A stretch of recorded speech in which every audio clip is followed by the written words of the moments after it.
Jai Shri Gurudev. Good morning to all. In previous class we learned about the history of transportation and measurement and motion. We learned this in a previous class. In today's class we started new chapter, Fun with Magnets. You already know about magnets, right? Magnet is nothing but a one object or material. Okay. In this page some picture is given, right? In that pictures which are attracted towards magnet?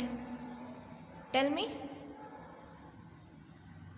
Yes, the attracted write M against the object that you think would stick a magnet and write NM against the object that you would stick to magnet. Okay, magnetic stick ಆಗುವಂಥದ್ದಕ್ಕೆ M ಅಂತ ಬರಿಬೇಕು. Magnet stick ಆಗಲ್ಲ ಈ ಥಿಂಗ್ಸ್ಗಳಿಗೆ ಅನ್ನೋದಕ್ಕೆ NM ಅಂತ ಬರಿಬೇಕು. Next iron pan, ಇದು stick ಆಗುತ್ತಾ ಐರನ್ ಪ್ಯಾನು ಮ್ಯಾಗ್ನೆಟಿಗೆ? Yes, write it M. Next picture plastic tray stick ಆಗುತ್ತಾ ಮ್ಯಾಗ್ನೆಟು? ಇಲ್ಲ, ಅದಕ್ಕೆ NM. ನೆಕ್ಸ್ಟ್ ಐರನ್ ರಾಡ್ಸಿಗೆ ಸ್ಟಿಕ್ ಆಗುತ್ತಾ ಮ್ಯಾಗ್ನೆಟು? ಎಸ್, ಅದಕ್ಕೇನು ಬರಬೇಕು? ಎಮ್ ಅಂತ ಬರಿಬೇಕು. ನೆಕ್ಸ್ಟ್ ವುಡನ್ ಲಾಕ್ಸ್, ಇದಕ್ಕೆ ಅಂದರೆ ವುಡನ್ ಪೀಸಸ್ಸಿಗೆ ಸ್ಟಿಕ್ ಆಗುತ್ತಾ ಮ್ಯಾಗ್ನೆಟು? ಇಲ್ಲ, ಅದಕ್ಕೆ ನಾವು NM ಅಂತ ಬರಿಬೇಕು. ನೆಕ್ಸ್ಟ್ ಪೇಪರ್ ಬೋಟಿಗೆ ಸ್ಟಿಕ್ ಆಗುತ್ತಾ ಮ್ಯಾಗ್ನೆಟು? ಇಲ್ಲ, ಅದಕ್ಕೆ ನಾವು NM ಅಂತ ಬರಿಬೇಕು. ನೆಕ್ಸ್ಟ್ ಮೆಟಲ್ ಕೀಸಿಗೆ ಸ್ಟಿಕ್ ಆಗುತ್ತಾ? ಎಸ್, ಮ್ಯಾಗ್ನೆಟು ಮೆಟಲ್ ಕೀಸಿಗೆ ಸ್ಟಿಕ್ ಆಗುತ್ತೆ. ನೆಕ್ಸ್ಟ್ ನೀವು ಮ್ಯಾಗ್ನೆಟನ್ನು ಎಲ್ಲೆಲ್ಲಿ ಯೂಸ್ ಮಾಡಿದ್ದೀರಾ? ನೀವು ಅದನ್ನು ಆಟಾಡೋಕ್ಕೆ ಯೂಸ್ ಮಾಡಿದ್ದೀರಾ ಅಲ್ವಾ ಕೆಲವರು? ಬಟ್ ಮ್ಯಾಗ್ನೆಟ್ ಯಾವ ಥರ ಬಂತು ಗೊತ್ತಿಲ್ಲ ಅಲ್ವಾ? We learn that in this chapter, discovery of magnet. Right, ನೋಡ್ಕೊಳ್ಳಿ ಒಂದ್ಸತಿ. There is many stories about how magnet were discover, ಅಂದರೆ ತುಂಬ ಸ್ಟೋರಿಗಳಿದೆ ಯಾವ ಥರ ಮ್ಯಾಗ್ನೆಟ್ ಡಿಸ್ಕವರ್ ಆಯಿತು ಅಂತ. It was so long ago and not well documented that people do not know for sure. But according to a popular story, magnet was discovered by Greek shepherd named Magnus. ಈ magnet ಅನ್ನೋ word ಎಲ್ಲಿ ಬಂತು? Magnus ಅನ್ನೋರು ಆ magnet ಅನ್ನೋದನ್ನು invention ಮಾಡಿದ್ದಕ್ಕೆ ಏನು ಬಂತು? ಮ್ಯಾಗ್ನೆಟ್ ಅಂತ ಬಂತು. Next it is set that the nails in this shoes and the iron tip of his staff got stuck to a large block rock on which he was standing. ಅಂದರೆ ಒಂದು ದೊಡ್ಡ rock, ಅದಕ್ಕೇನು stick ಆಗಿತ್ತು? ಐರನ್ದು tip ಏನಾಗಿತ್ತು? Stick ಆಗಿತ್ತು. ಈ ರಾಕನ್ನು ನೋಡಿದ್ದಕ್ಕೆ ಮ್ಯಾಗ್ನಸ್ಗೆ ಅದು ಮ್ಯಾಗ್ನೆಟ್ ಅನ್ನೋವಂಥದ್ದು ಅವನಿಗೆ ಗೊತ್ತಾಯಿತು. ಐರನ್ ಪೀಸಸ್ಸು ಅದಕ್ಕೆ ಸ್ಟಿಕ್ ಆಗುತ್ತೆ ಅನ್ನೋದಂಥ ಐಡಿಯಾ ಬಂತು. Greeks name this strange type of rock magnetite. ಏನಂತ ಈ ರಾಕಿಗೆ ಏನಂತ ಹೆಸರಿಟ್ರು? ಮ್ಯಾಗ್ನೆಟೈಟ್ ಅಂತ ಹೆಸರಿಟ್ರು. The Chinese also knew about magnets. Ancient Chinese sailors used magnets for navigation. ಏನಕ್ಕೆ ಯೂಸ್ ಮಾಡಿದರು? ನ್ಯಾವಿಗೇಷನ್ ಅನ್ನೋದಕ್ಕೆ ಯೂಸ್ ಮಾಡಿದರು. ಯಾವ ಥರ ಇನ್ವೆಂಟ್ ಆಯಿತು? ಒಂದು ದೊಡ್ಡ ರಾಕಿಗೆ ಒಂದು ಐರನ್ ಪೀಸು ಸ್ಟಿಕ್ ಆಗಿದ್ದದನ್ನು ನೋಡಿ ಮ್ಯಾಗ್ನಸ್ ಅನ್ನೋರು ಏನು ಮಾಡಿದರು? ಇದೊಂದು ಮ್ಯಾಜಿಕ್ ಅನ್ನೋ ಥರ ಫೀಲ್ ಮಾಡಿ ಅದಕ್ಕೆ ಏನಂತ ಹೆಸರಿಟ್ರು? ಆ ರಾಕಿಗೆ ಮ್ಯಾಗ್ನೆಟೈಟ್ ಅಂತ ಹೆಸರಿಟ್ರು. ರೈಟ್, ಅದೇ ಥರ ಚೈನೀಸು ಕೂಡ ಆ ಮ್ಯಾಗ್ನೆಟ್ನ ಇನ್ವೆಂಟ್ ಮಾಡಿದವ್ರೇನೆ. Next magnets. The magnets, what is magnet? A magnet is a material or object that produce a magnetic field. This magnetic field is invisible but is responsible for most notable properties of magnet. A force that pull on other ferromagnnetic materials such as iron and attract or repulse other magnets. ಅಂದರೆ ಏನು ಮಾಡ್ತಿತ್ತು, ಅದು ಐರನ್ನ ತನ್ನ ಕಡೆ attract ಮಾಡ್ತಿತ್ತು. ಇದಕ್ಕೆ ನಾವು magnet ಅಂತ ಹೇಳ್ತೀವಿ. ಇಲ್ಲಿ ನೋಡ್ಕೊಳ್ಳಿ, ಆ magnet attract object made of certain substance such as iron, cobalt and nickel. ಯಾವುದ್ಯಾವುದನ್ನು ಅಟ್ರ್ಯಾಕ್ಟ್ ಮಾಡುತ್ತೆ? Iron, cobalt and nickel. ಆ ಮೆಟೀರಿಯಲ್ಗಳನ್ನ ಅಟ್ರ್ಯಾಕ್ಟ್ ಮಾಡುತ್ತೆ. ಯಾಕೆಂದರೆ ಅದರದ್ದು ಸರ್ಟನ್ ಸಬ್ಸ್ಟೆನ್ಸಸ್ಸು ಇದಕ್ಕೆ ಅಟ್ರ್ಯಾಕ್ಟ್ ಆಗೋವಂಥ ಒಂದೊಂದು ಸಬ್ಸ್ಟೆನ್ಸಸ್ ಇರುತ್ತೆ ಮ್ಯಾಗ್ನೆಟಲ್ಲಿ. ಅದಕ್ಕೆ ಐರನ್ನ ಮತ್ತು ಕೊಬಾಲ್ಟ್, ನಿಕ್ಕಲ್ನ ಮ್ಯಾಗ್ನೆಟು ತನ್ನ ಕಡೆಗೆ ಅಟ್ರ್ಯಾಕ್ಟ್ ಮಾಡುತ್ತೆ. ನೆಕ್ಸ್ಟು ಮ್ಯಾಗ್ನೆಟ್ಸ್ ನಿಮಗೆ ಯಾವ್ಯಾವ ಶೇಪಲ್ಲಿ ಸಿಕ್ಕುತ್ತೆ ನೋಡಿದ್ದೀರಾ magnets? See in this picture, figure number 12.1, shapes of magnets: horseshoes, rings, cylindrical and bar. Right? Horseshoes, ring, cylindrical and bar. These shape we are got the iron magnets. ಯಾವ ಶೇಪಲ್ಲಿ ಸಿಗುತ್ತೆ? ಹಾರ್ಶೂಸ್, rings and cylindrical bar. ಇಷ್ಟು ಶೇಪ್ಸಲ್ಲಿ ನಮಗೆ magnets ಸಿಗುತ್ತೆ. ಮತ್ತು ನೀವು ಮ್ಯಾಗ್ನೆಟ್ಸನ್ನ ಎಲ್ಲೆಲ್ಲಿ use ಮಾಡಿದ್ದೀರಾ? Magnets are use to make a tight seal on the doors. ಅಂದರೆ ಡೋರಿಗೆ ಟೈಟಾಗಿ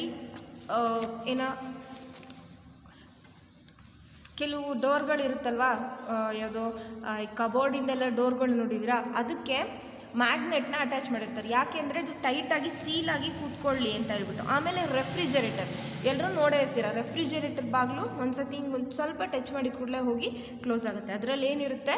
ಮ್ಯಾಗ್ನೆಟ್ ಇರುತ್ತೆ.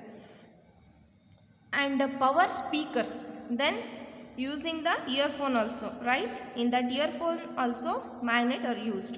Television, magnet are used to store data in the computer too. Okay, ಏನೇನು ಮಾಡ್ತಾರೆ, ಎಲ್ಲೆಲ್ಲಿ ಯೂಸ್ ಮಾಡಿದ್ದಾರೆ? ಟೆಲಿವಿಷನ್ನು ಮತ್ತು ಸ್ಪೀಕರ್ಸು, ಹೆಡ್ಫೋನು, ಆಮೇಲೆ ಡೋರು ಟೈಟಾಗಿ ಸೀಲ್ ಆಗಲಿ ಅಂತ ಹೇಳ್ಬಿಟ್ಟು, ನೀಟಾಗಿ ಕುತ್ಕೊಳ್ಳಿ ಅಂತ ಹೇಳ್ಬಿಟ್ಟು ಅದರಲ್ಲಿ ಡೋರಲ್ಲಿ ಯೂಸ್ ಮಾಡಿರ್ತಾರೆ ಮ್ಯಾಗ್ನೆಟ್ನ. Okay, not all object are attract to magnets. ಎಲ್ಲ ಆಬ್ಜೆಕ್ಟು ಮ್ಯಾಗ್ನೆಟಿಗೆ ಅಟ್ರ್ಯಾಕ್ಟ್ ಆಗಲ್ಲ. ಯಾಕೆಂದರೆ ಈ ಪ್ಲಾಸ್ಟಿಕ್ಕಲ್ಲಿ ಕೆಲವು ಸಬ್ಸ್ಟೆನ್ಸಸ್ ಇಲ್ಲಿ ಹೇಳಿರಲ್ಲ, certain substances are present in that material. That material only attract towards the magnets, right? Not all the objects attract to magnet. Materials that are attracted by magnet are said to be magnetic. For example, iron and nickel. Iron ಮತ್ತು nickel attract ಆಗುವಂಥ materials. Iron substances ಇದ್ದರೆ ಮಾತ್ರ ಆ material attract ಆಗೋದು, right? Next, the materials that are not attract by a magnet are said to be non magnetic. Example, wooden and plastic. Wood ಮತ್ತು plastic attract ಆಗಲ್ಲ. ಅದನ್ನೇನಂತ ಹೇಳ್ತೀವಿ? Non magnetic substances. Okay, next, poles of magnets. Next topic, poles of magnet. One magnet material are brought close to magnet. They do not stick evenly to all parts of the magnets. ಅಂದರೆ ಈಗ ಒಂದು wooden poles of magnet, ಒಂದು ಮ್ಯಾಗ್ನೆಟ್ದು pole ಇದ್ದರೆ ಅದಕ್ಕೆ ಎಲ್ಲ ಸೈಡಲ್ಲೂ attract ಆಗಲ್ಲ ಮ್ಯಾಗ್ನೆಟಿಗೆ. ಈಗ ಒಂದು ಸೈಡಿಂದ ಇನ್ನೊಂದು ಸೈಡಿಗೆ ಆ ಸೈಡ್ಗಳೇನಾಗಿರುತ್ತೆ, ಇಲ್ಲಿ ಎಸ್ ಮತ್ತು ಎನ್ ಅಂತ ಕೊಟ್ಟಿದ್ದಾರಲ್ಲ, ಅದು ಸೇಮ್ ಸೈಡ್ ಇದ್ದರೆ ಅಟ್ರಾಕ್ಟ್ ಆಗಲ್ಲ. ಅದು ಏನು ಮಾಡುತ್ತೆ? ಪ್ರೆಷರ್ ಕೊಡುತ್ತೆ, ಅಂದರೆ ತಳ್ಳುತ್ತೆ, ಪುಲ್ ಮಾಡುತ್ತೆ. ಇದು ಸೇಮ್ ಸೈಡ್ ಇದ್ದರೆ ತಳ್ಳುತ್ತೆ. ಯಾವ ಥರ ಪಾಸಿಟಿವ್ ತಳ್ಳುತ್ತೋ ಆ ಥರ ಇದು ಪಾಸಿಟಿವ್ ನೆಗೆಟಿವ್ ಥರ ಒಂದು ಸೈಡ್ ಇನ್ನೊಂದು ಸೈಡಿಗೆ ಅಟ್ರಾಕ್ಟ್ ಆಗಲ್ಲ. Most of them stick on certain part of the magnet. These are called the poles of magnets. Magnetic force are the strongest at the poles. For example, the two ends of bar magnets are its poles. Okay, ಈ ಪೋಲ್ಸಲ್ಲಿ ಏನು ಕೊಟ್ಟಿದ್ದಾರೆ ಹೇಳಿ? S N ಅಂತ ಇರುತ್ತಲ್ಲ, ಅದು same ನೀವು ಅದನ್ನು pieces ಮಾಡಿದ್ರೆ ಎಸ್ ಎನ್ ಅಂತ, ಈಗ ಒಂದು ಕಡೆಗೆ ಎಸ್ ಮತ್ತು ಇನ್ನೊಂದು ಕಡೆಗೆ ಎಸ್, ಇಲ್ಲಿ ಬ್ಲೂ ಕಲರ್ ಶೇಡ್ ಮಾಡಿದ್ದಾರಲ್ಲ ಅದನ್ನು ಬ್ಲೂ ಕಡೆಗೆ ನಾವು ಅಟ್ರಾಕ್ಟ್ ಮಾಡೋಕ್ಕಾಗಲ್ಲ. ರೆಡ್ ಕಲರ್ ಶೇಡ್ ಇರುತ್ತಲ್ಲ, ರೆಡ್ ಕಲರ್ ಶೇಡು ಇನ್ನೊಂದು ರೆಡ್ ಕಲರ್ ಶೇಡಿಗೆ ಅಟ್ರಾಕ್ಟ್ ಆಗಲ್ಲ. ಇದು ಒಂದು ಎಸ್ ಇರಬೇಕು, ಇನ್ನೊಂದು ಎನ್ ಇರಬೇಕು, ಹಾಗಿದ್ರೆ ಮಾತ್ರ ಅಟ್ರಾಕ್ಟ್ ಮಾಡೋಕ್ಕೆ ಆಗೋದು. There are 2 types of poles in every magnet irrespective of its shapes. These are by convenience called the North Pole and the South Pole. ಏನಂತ ಇರುತ್ತೆ ಇದಕ್ಕೆ ಹೆಸರು? North pole and south pole ಅಂತ ಇರುತ್ತೆ. See this figure. The 2 poles cannot exist independently. That is, they always come in pairs. If we break a bar of magnet, we would get 2 pieces, each having a north pole and south pole. We could go on breaking the magnet into smaller pieces. Every time we would get both the poles in each pieces. ಅಂದರೆ ನೀವೊಂದು magnetic ಪೋಲ್ನ ತೊಗೊಂಡು ಅದನ್ನು cut ಮಾಡ್ತಾ ಇದ್ರೆ, ನೀವು ಅದನ್ನು cut ಮಾಡ್ದಂಗೆ ನಿಮಗೇನು ಸಿಗುತ್ತೆ? ನಾರ್ತ್ ಆ್ಯಂಡ್ ಸೌತ್ ಪೋಲ್ ಸಿಗುತ್ತೆ. ಈಗ ಒಂದು ಪೀಸ್ನ ನೀವು ಕಟ್ ಮಾಡಿದ್ರೆ ನೆಕ್ಸ್ಟ್ ಅದರಲ್ಲಿ 2 ಪೀಸ್ ಆಗುತ್ತೆ. ಆ 2 ಪೀಸಸಲ್ಲಿ ನಿಮಗೆ north pole and south pole ಎರಡೂ ಸಿಗುತ್ತೆ. ನೆಕ್ಸ್ಟ್ ಇನ್ನೊಂದು ಪೀಸಲ್ಲಿ ನಾರ್ತ್ ಪೋಲ್ ಮತ್ತು ಸೌತ್ ಪೋಲ್ ಎರಡು ಸಿಗುತ್ತೆ. ಈಗ ಈ ಪೀಸನ್ನು ಮತ್ತೆ ಕಟ್ ಮಾಡಿದ್ರೆ ನೀವು ಮ್ಯಾಗ್ನೆಟ್ನ, next south pole and north pole ಎರಡು ಸಿಗುತ್ತೆ. ಮತ್ತು ಇನ್ನೊಂದು ಪೀಸಲ್ಲೂ ಅಷ್ಟೇ south pole and north pole ಅಂತ 2 ಪೀಸಸ್ ಸಿಗುತ್ತೆ ನಿಮಗೆ. ಈಗ ಒಂದು ಬ್ರೆಡ್ ಕಟ್ ಮಾಡಿದ್ರೆ ಯಾವ ಥರ ಸಿಕ್ಕುತ್ತೋ ನಿಮಗೆ 2 ಸೈಡ್ಸು, ಅದೇ ಥರ 2 ಸೈಡಲ್ಲೂ ನಿಮಗೇನು ಸಿಗುತ್ತೆ? North pole and south pole ಸಿಗುತ್ತೆ ಮ್ಯಾಗ್ನೆಟನ್ನು ಕಟ್ ಮಾಡ್ತಾ ಹೋದರೆ. We move on to next topic, that is using a magnet to find directions. Okay, directions ಅಂದರೆ ಈಗ ನಿಮಗೆ ಏನಂತ ಹೇಳ್ತಾರೆ ಅದನ್ನು, ಒಂದು ಕಾಂಪಸ್ನ ಯೂಸ್ ಮಾಡ್ಕೊಂಡು ನಾವೇನು ಮಾಡ್ತೀವಿ? ಡೈರೆಕ್ಷನ್ಸ್ನ, ಯಾವ್ಯಾವ ಡೈರೆಕ್ಷನ್ಸ್ ಅಂತ, ನಾರ್ತ್ ಸೌತ್ ಈಸ್ಟ್ ವೆಸ್ಟ್ ಅಂತ ನಾವು ಅದನ್ನು ಫೈಂಡ್ ಔಟ್ ಮಾಡ್ತೀವಲ್ಲ, like that how it works. Okay, magnet ಯಾವ ಥರ ನಾರ್ತ್ ಸೌತ್ ಮತ್ತು ಈಸ್ಟ್ ವೆಸ್ಟ್ ಅನ್ನೋದನ್ನು ನಮಗೆ ತೋರಿಸುತ್ತೆ ಅಂತ ಹೇಳ್ಬಿಟ್ಟು ಈ ಟಾಪಿಕಲ್ಲಿ ಹೇಳಿದ್ದಾರೆ. If magnet is allowed to move freely, it come to rest in a direction very close to the earth, north-south direction. These properties of the magnet was used to find direction on the surface of the earth by travelers. An instrument with a magnet which is used to find the direction is called magnetic compass. ಅಂದರೆ ಇದು ಮ್ಯಾಗ್ನೆಟ್ನ use ಮಾಡಿಕೊಂಡು magnetic ಕಂಪೋಸ್ನ ನಾವು ಏನು ಮಾಡ್ತೀವಿ? Find out ಮಾಡ್ತೀವಿ. ಆ ಇನ್ಸ್ಟ್ರೂಮೆಂಟ್ಸಿಗೆ ನಾವು magnetic compose ಅಂತ ಕರಿತೀವಿ. ಅದರಲ್ಲಿ ಏನಾಗುತ್ತೆ, ನಮಗೆ ರೆಸ್ಟ್ ಪೊಸಿಷನ್ನಲ್ಲಿ ಏನು ತೋರಿಸುತ್ತೆ? ನಮಗೆ ನಾರ್ತ್ ಸೌತ್. ಯಾಕೆಂದರೆ ಈ ಮ್ಯಾಗ್ನೆಟಲ್ಲಿ ಏನಿರುತ್ತೆ? North pole and south pole ಅನ್ನೋದು ಇದ್ದೇ ಇರುತ್ತಲ್ವ, ಅದಕ್ಕೆ ಅದು ರೆಸ್ಟ್ ಪೊಸಿಷನಲ್ಲಿದೆ ಅಂದರೆ that is north and south direction. Okay, understand? ಅದನ್ನು ನಾರ್ತ್ ಆ್ಯಂಡ್ ಸೌತ್ ರೆಸ್ಟಲ್ಲಿದೆ ಅದು ಅಂತ ಹೇಳಿದ್ರೆ, ಅಂದರೆ ಅದ್ರದ್ದು ನೀಡಲ್ಲು ಏನು ರೌಂಡ್ ಆಗ್ತಿಲ್ಲ ಅಂದರೆ ಅದು that is north and south direction. Okay, understand? This property of the magnet was use to find the directions. ಈಗ ನಾರ್ತ್ ಆ್ಯಂಡ್ ಸೌತ್ ಅಂತ ಗೊತ್ತಾದಮೇಲೆ ನಮಗೆ ಈಸ್ಟ್ ಆ್ಯಂಡ್ ವೆಸ್ಟ್ ಅಂತ ನಮಗೆ ಅದು ಆಟೋಮೆಟಿಕ್ಕಾಗಿ ಗೊತ್ತಾಗಿ ಆಗುತ್ತಲ್ವಾ. ಅದಕ್ಕೆ ನಮಗೆ ಮ್ಯಾಗ್ನೆಟಿಕ್ ಕಂಪೋಸ್ ಅನ್ನೋದನ್ನು ಯೂಸ್ ಮಾಡಿಕೊಂಡು ನಾವು ಡೈರೆಕ್ಷನ್ನ ಫೈಂಡ್ ಔಟ್ ಮಾಡ್ಬೋದು. A magnetic compass is usually a small box with a small magnetic needle at its center. This needle can rotate freely and always point in the earth north-south direction. ಯಾವಾಗಲೂ ಏನಿರುತ್ತೆ, ಅದು north ಮತ್ತು south ಡೈರೆಕ್ಷನ್ನಲ್ಲೇ ಅದರದ್ದು ನೀಡಲ್ಗಳು ಇರುತ್ತೆ. ಆ ನೀಡಲ್ನ ನೋಡ್ಕೊಂಡು ನಾವು north ಮತ್ತು ಸೌತ್ ಡೈರೆಕ್ಷನ್ನ ಆರಾಮಾಗಿ ಫೈಂಡ್ ಔಟ್ ಮಾಡ್ಬೋದು. ಡಿಫ್ರೆಂಟ್ ಡೈರೆಕ್ಷನ್ಸ್ ಅಂದರೆ north south east and west are mark on the compass. Already ಕಾಂಪಸ್ಸಲ್ಲಿ ಏನು ಮಾರ್ಕ್ ಆಗಿರುತ್ತೆ? ನಾರ್ತ್ ಮತ್ತು ನೋಡಿ ಇಲ್ಲಿ ನಾರ್ತ್ ಸೌತ್ ಈಸ್ಟ್ ವೆಸ್ಟ್ ಅನ್ನೋದನ್ನ ಆಲ್ರೆಡಿ ಕಾಂಪಸ್ಸಲ್ಲಿ ಮಾರ್ಕ್ ಮಾಡಿದ್ದಾರೆ.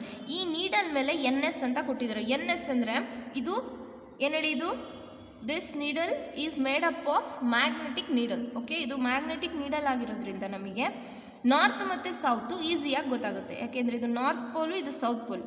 Every magnet contain this 2 sides, right? ಅದಕ್ಕೆ ನಮಗೆ ನಾರ್ತ್ ಮತ್ತು ಸೌತ್ ಪೋಲು ಆರಾಮಾಗಿ ಗೊತ್ತಾಗುತ್ತೆ. ನೆಕ್ಸ್ಟ್ ಈ ನೀಡಲ್ಸ್ನ ನಾವೇನು ಮಾಡ್ತೀವಿ, ಟರ್ನ್ ಮಾಡಿದಾಗ ಈ ಸೌತ್ ಮತ್ತು ಈಸ್ಟಿಗೆ ಫೇಸ್ ಡೈರೆಕ್ಷನ್ನಿಗೆ ಫೇಸ್ ಆಗುತ್ತೆ. ಅವಾಗ ನಮ್ಗೆ ಈಸಿಯಾಗಿ ಫೈಂಡ್ ಔಟ್ ಮಾಡೋದು ಯಾವ ಡೈರೆಕ್ಷನ್ನಿಗೆ ಹೋಗ್ಬೋದು ಅಂತ. Figure number 12.3 shows how one can find the direction using the magnetic compass. ಅಂದರೆ ಈ ಮ್ಯಾಗ್ನೆಟಿಕ್ ಕಾಂಪಸ್ನ ಯೂಸ್ ಮಾಡಿಕೊಂಡು ಆರಾಮಾಗಿ ನಾವು ಡೈರೆಕ್ಷನ್ಸ್ನ ಫೈಂಡ್ ಔಟ್ ಮಾಡೋದು. The compass is rotate till the north making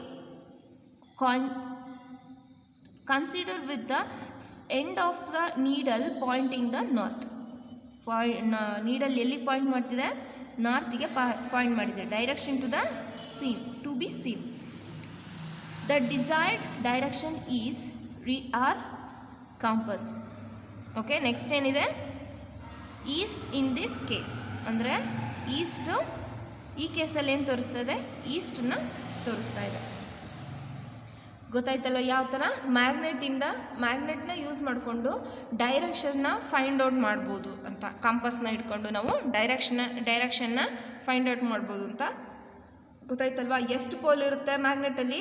2 poles ಇರುತ್ತೆ.